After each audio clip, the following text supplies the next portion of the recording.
What would you do if the galaxy's most feared empire pointed its armada at your home?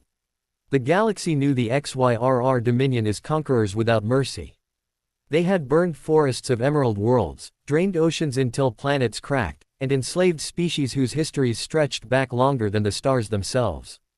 Their commanders were legends, their fleets numberless. In their path, no empire endured. To them, Earth was nothing more than a footnote. From the cold throne room of the flagship Dread Ascendant, the alien generals gathered. The chamber pulsed with crimson light from holographic projections, maps of Earth's continents, swirling oceans, and glowing clusters of human cities. The Supreme Commander, clad in black armor etched with trophies from fallen worlds, leaned forward. His eyes, burning like molten coals, fixed upon the spinning globe. His voice was a low growl, dripping with arrogance. One planet, one species. They cannot resist us. Mark it well, tomorrow Earth falls. A chorus of alien officers roared their approval, their claws clashing against their breastplates in ritual salute. But among the lower commanders, whispers slithered like shadows. Earth bore a classification rarely spoken aloud, Class 15 Deathworld. The designation was not handed out lightly. Class 5 meant survival was brutal. Class 10 meant constant struggle. Class 15 meant the very ecosystem, the very spirit of the planet, forged killers as casually as others bred cattle. One young lieutenant dared to speak, his voice trembling. My lord, Earth's record is unusual. Their species thrives in conditions fatal to others. They war against themselves without end. Their history is chaos. The Supreme Commander's gaze turned upon him, silencing the chamber. And yet they still live. Do you not see? That is not strength, it is weakness. Endless division. Primitive weapons. What can such creatures do against us? The holographic Earth shimmered, its surface marked by centuries of human struggle, wars, revolutions, calamities. The projection flickered across the faces of the gathered officers, casting humans as little more than insects beneath their gaze. But the lieutenant's words lingered, gnawing at the edges of their certainty. For every other species, war was an ending. For humans, it was the beginning of something worse. Still, the Supreme Commander dismissed it all with a single, damning phrase. Legends. Nothing more. Tomorrow, they kneel. The war drums of the fleet thundered to life. Dreadnoughts, numbering in the thousands, shifted formation around Earth's orbit. Plasma batteries hummed, shields flared, and the engines of annihilation prepared to descend. The commanders believed themselves gods. But what they did not understand was that gods fall hardest when they mistake nightmares for dreams. And Earth was no dream. It was a crucible, a death world. And the moment their fleets descended, the aliens would learn what the galaxy had whispered of in secret for centuries. On Earth, survival was not the exception, it was the law. The Supreme Commander turned from the hologram, his clawed hands slashing through the air. Let the invasion begin. And with those words, the fate of his empire was sealed. The skies above Earth split open. From New York to Los Angeles, from Washington to Chicago, humanity looked upward as day turned to blood-red twilight. The XYRR armada descended like a storm of iron, blotting out the sun with fleets so vast they resembled a second night sky. Dreadnoughts glowed with crimson plasma, their weapons primed to erase entire cities with a single barrage. Panic swept the streets. Sirens wailed. Families rushed for shelter as fire rained down from orbit. Towers of glass and steel cracked under the first volleys. Central Park became a crater of burning soil. Skyscrapers bled smoke into the heavens. The invasion had begun. Alien soldiers poured into the streets, monstrous figures clad in obsidian armor. Their weapons hissed with plasma energy, vaporizing anything caught in their path. They moved in perfect formation, their claws digging into concrete as they marched. To them, it was just another conquest. Another world to burn. But this was not another world. This was Earth. In the ruined shadow of Times Square, shapes moved through the smoke. Not panicked survivors. Not broken prey. Hunters. Human special forces in black armor rose from the rubble, their helmets glowing faintly in the darkness. They carried weapons the galaxy had never seen. Rifles that spat light faster than plasma, blades that shimmered with energy sharp enough to carve alien steel. The first alien squad never saw them coming. From the smoke, the humans struck.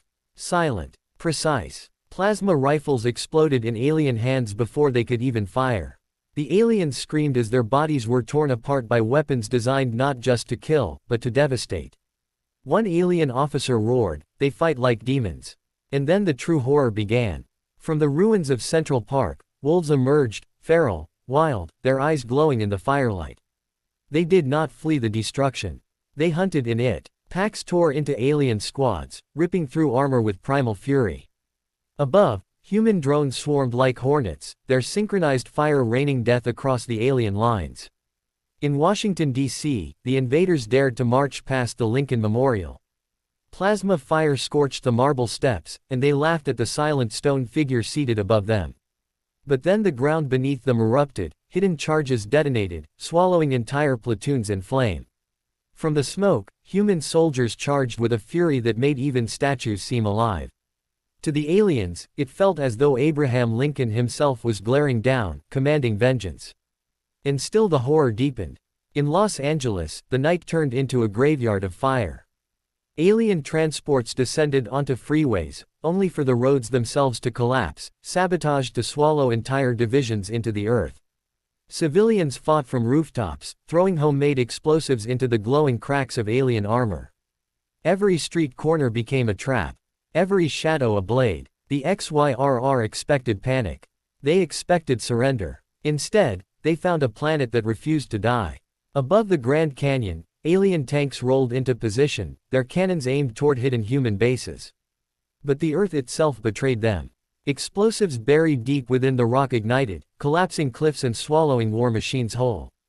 The alien soldiers screamed as they tumbled into darkness, crushed under the weight of a planet fighting back.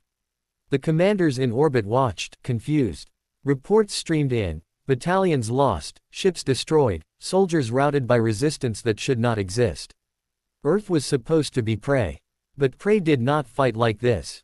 Prey did not turn every stone, every building, every shadow into a weapon. And still, more horror awaited. As the invasion stretched into the night, the air filled with eerie sirens that were not human-made. Something primal echoed across cities and forests alike, a sound of defiance and rage that rattled alien bones. It was not technology. It was not strategy. It was something far worse. It was the sound of Earth itself, awakening. The invasion had begun. And already, the invaders whispered in fear, "What kind of monsters call this planet home?" The alien commanders had expected swift conquest. Yet their confidence cracked as casualty reports flooded in. Entire platoons wiped out in New York. Squadrons annihilated in Los Angeles. And in Washington, soldiers whispered of shadows that moved faster than eyes could follow. "Impossible," one commander snarled aboard the flagship. "They are primitives. This should have been over in hours." But Earth was no ordinary world. At dawn, the counterstrike began. From the ruins of Chicago, the survivors rose not as broken refugees but as warriors. The air shook as F-35 jets screamed overhead, unleashing payloads designed to pierce the hulls of alien dropships. Tanks rolled through rubble-choked streets, their barrels glowing as they fired shells modified with scavenged alien tech, kinetic rounds that punched through obsidian armor like paper. And at the heart of it all, America's heroes stepped into the fire. Captain America himself stood on the front lines, his shield glinting in the inferno as he led soldiers through collapsed streets. Plasma blasts ricocheted harmlessly from his shield as he hurled it into alien ranks, shattering skulls and scattering their formations. His voice boomed above the chaos. "Stand fast. This is our world. We do not fall today." Beside him, Iron Man streaked through the smoke, his suit upgraded with alien technology ripped from captured weapons overnight. Repulsors screamed as he cut through dropped ships, his arc reactor glowing like a star in the crimson sky. Each explosion lit up the night, a reminder that Earth's ingenuity could turn an enemy's power against them in hours, not years. The Hulk was unleashed in Los Angeles. The aliens thought their tanks unstoppable, until a green giant ripped one apart with his bare hands, hurling the shattered machine into a squadron of armored warriors. He roared so loud that skyscraper windows shattered. The aliens had plasma, fire, and steel, but nothing prepared them for rage incarnate. And in the ruins of DC, Batman hunted. He did not strike in open battle.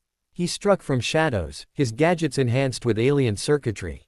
Soldiers whispered of a phantom cloaked in smoke, taking down entire squads without a sound. For the XYRR, it was worse than war, it was terror. Still, the aliens fought back with savage power. Orbital beams scorched cities. Plasma artillery reduced whole neighborhoods to ash. The sky itself burned. Yet even in the face of annihilation, Earth adapted. Special ops teams, led by decorated veterans, infiltrated alien carriers using nothing but climbing gear and grit. From inside, they sabotaged reactors, turning warships into falling stars that crashed into their own armies below. Navy submarines rose from the depths, unleashing torpedoes that tore through alien sea transports trying to land troops along the coasts. The aliens learned too late, humanity had been forged in conflict. Every empire, every invasion, every struggle had sharpened them into survivors. And the horror was only beginning, for the invaders. Captured footage showed alien soldiers trembling in terror as American forces fought with almost inhuman ferocity. Wounded soldiers refused to fall, charging forward even as fire consumed them. Civilians turned skyscrapers into fortresses, raining destruction from the windows. Children carried messages through firebombed streets, weaving through alien patrols as if guided by instinct. By nightfall, the galaxy's most feared conquerors were no longer hunters. They were prey. And above it all, a single chilling broadcast echoed across every alien frequency, carried by hacked satellites and commandeered ships. A voice cold as steel whispered, "You dared to invade a Class 15 Deathworld. Now you will understand why no one ever returns." The commanders shuddered. For the first time in centuries, they knew fear. The humans were not fighting for victory. They were fighting to annihilate. The battlefield burned like a second sun. Alien ships rained fire across the planet, yet the humans still stood, scarred, bleeding, unbroken. The commanders, once arrogant, now trembled as they watched from their orbiting flagships. For every human that fell, 3 more rose. For every city reduced to ash, another turned into a fortress of defiance. The reports grew worse by the hour. Unit 77 lost in New York. Carrier fleet destroyed above Los Angeles. Our dreadnought over the Atlantic, gone. Gone. Entire fleets, annihilated in ways the XYRR had no names for. Then came the footage. A squad of their finest soldiers cornering a single human survivor, a young Marine, wounded, his rifle nearly empty. They laughed, certain of victory. But the Marine grinned, blood dripping from his mouth, and detonated a charge that took them all to hell with him. The commanders stared in silence. Who fought like this? Who died like this? The galaxy's greatest predators had met prey that would never bow. And worse, something stirred in the shadows of the Earth itself. The alien scans showed anomalies beneath the planet's crust, movements too large to be natural. Old things, machines, weapons, perhaps guardians, awakened from centuries of slumber. Entire mountain ranges shifted as titanic constructs emerged, towering metal giants carved from Earth's bones.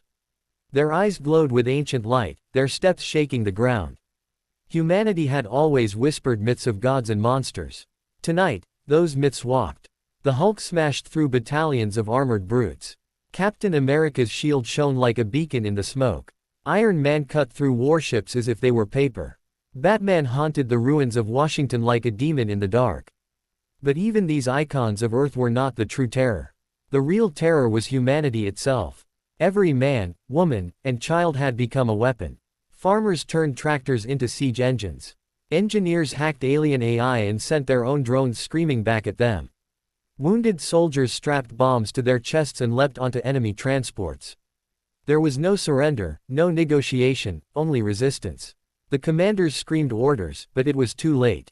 Their armies broke, scattering in chaos.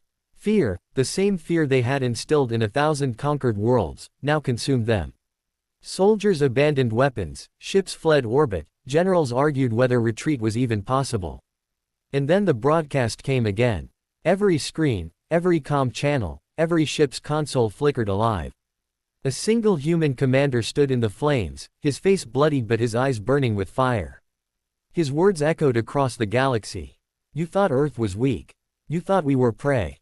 But we are the nightmare that hunts in the dark. We are a Class 15 Deathworld, and you just made the mistake of stepping inside." The alien commanders froze. They had studied classifications, Deathworlds numbered only to Class 10. Anything higher was myth, legend, stories to frighten young officers. Yet here it was, undeniable. Earth was real. Earth was alive. And Earth was hungry. As the feed ended, the commanders looked out their viewports. Below them, the planet blazed like a living beast, fire and storm swallowing their armies. Above them, human ships, once primitive, now enhanced with stolen alien tech, rose to meet them in orbit. For the first time in galactic history, the predators of the stars understood terror. They had not invaded a world. They had opened a cage. And the monsters inside were finally free.